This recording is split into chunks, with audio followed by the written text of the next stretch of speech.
Time to turn you off. Camera off. Hi, Essie. Camera off. What? She makes this difficult.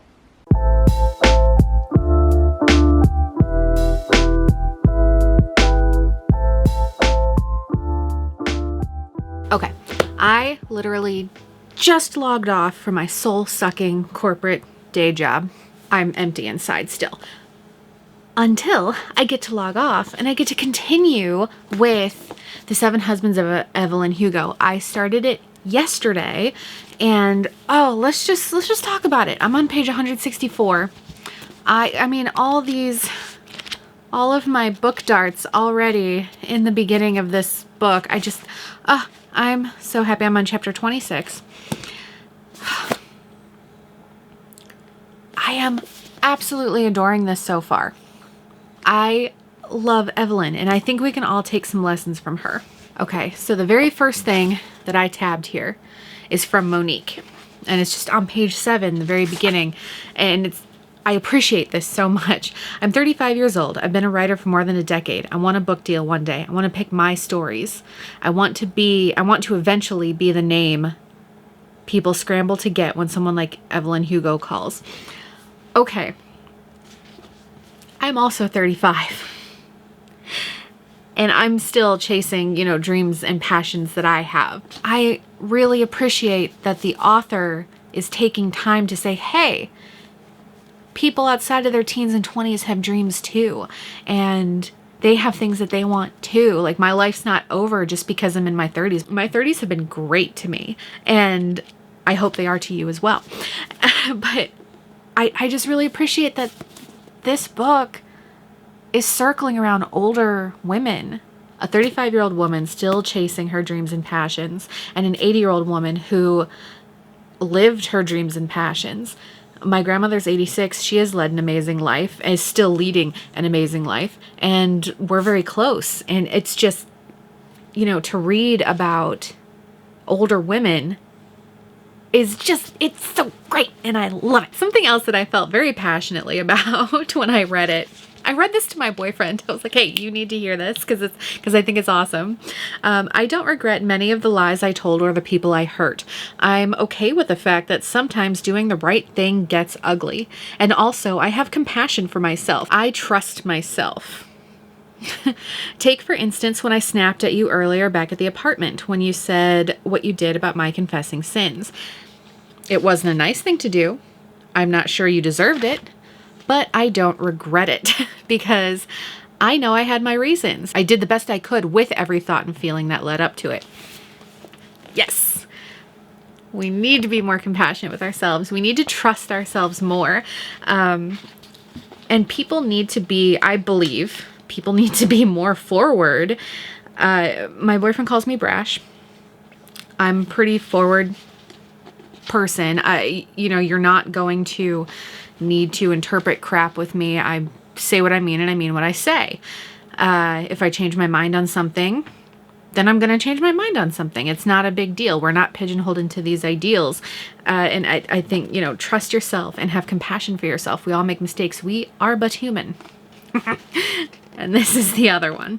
After this one, I'll end this clip because I'll read you the whole book. If you guys need an audiobook narrator and want a new edition of this, just hire me.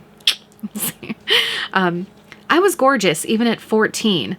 Oh, I know the whole world prefers a woman who doesn't know her power, but I'm sick of all that. I turned heads. Now, I take no pride in this. I didn't make my own face. I didn't give myself this body. But I'm not going to sit here and say, aw, shucks, people really thought I was pretty, like some kind of prig. Fabulous.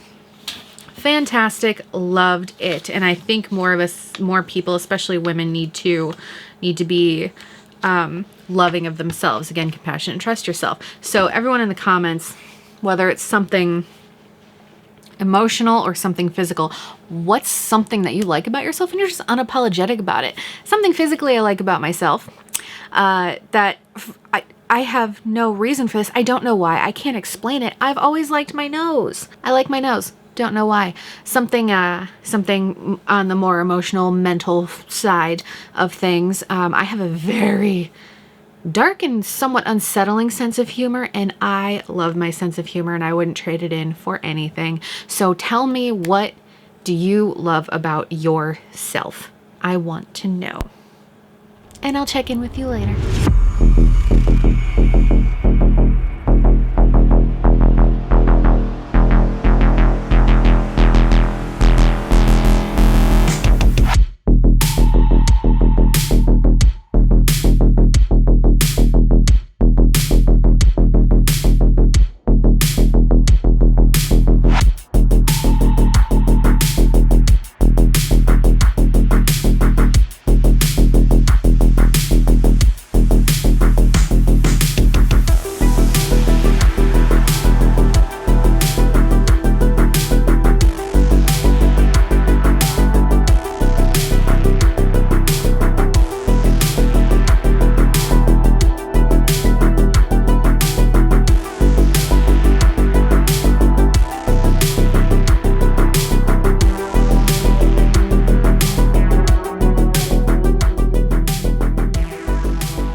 I'm at the home stretch of The 7 Husbands of Evelyn Hugo.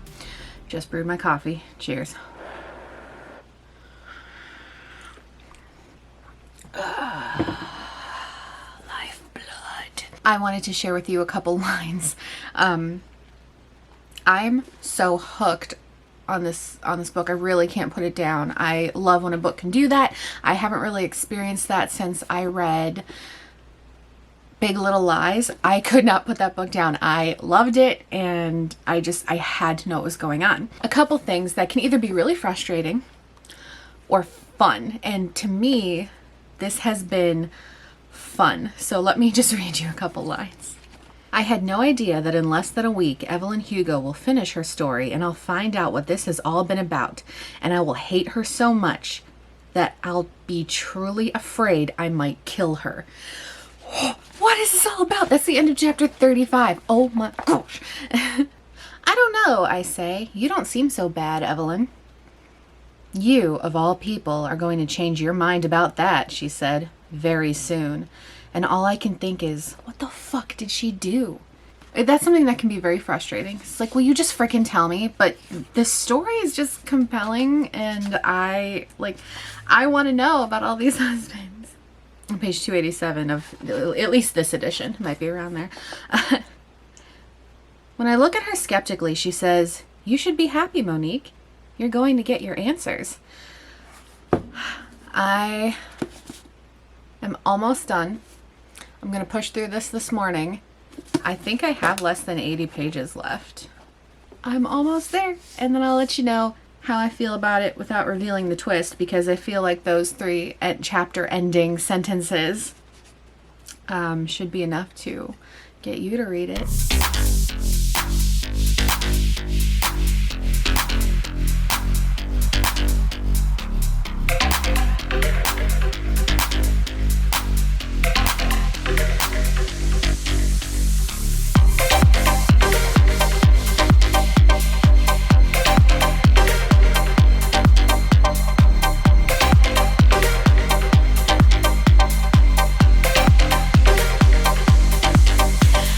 I finished it. It took the rest of the morning, and I just ate my lunch because I needed to process.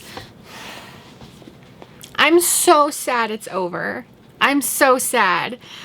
I really loved this. I'm so happy I read it. Oh my gosh. This is my first Taylor Jenkins read, and I think I will be, in fact, I know I will be continuing on with more of her work. So, non-spoilery.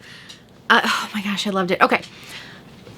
The biggest question of the book, at least in the beginning, is who is Evelyn Hugo's greatest love? From the first time that person's name showed up in the book, I knew who it was. I called it, and I'm fine with that. If I can call something, I'm pretty good at that game. Not gonna lie, toot my own horn. Pretty good at this game. If something can surprise me and it goes in a entirely different direction than I thought, that's fantastic. But it doesn't bother me if I call something. The other thing, the ending, I called half of it. I liked the story so much that I kind of forgot to guess the other half of it, so I'm happy about that.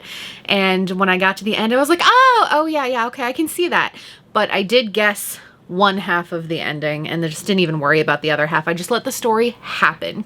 I really liked all the characters. They seemed so real, and some of the things that Evelyn went through, some things she did, you can actually see how these things happen. It's just, I don't know, old Hollywood is very different from like new Hollywood.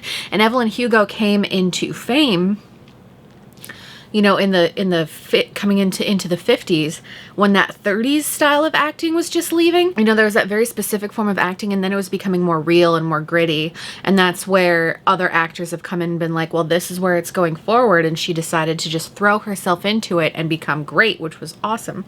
But you know, she came in at a time things were changing, and she left at a time when things were changing. I watched just a mini documentary that was done by Max Brooks about him and his father, and, you know, Mel Brooks, and talking about that old Hollywood. Everyone was very private. It was a very closed off area. You were very much in control of your narrative,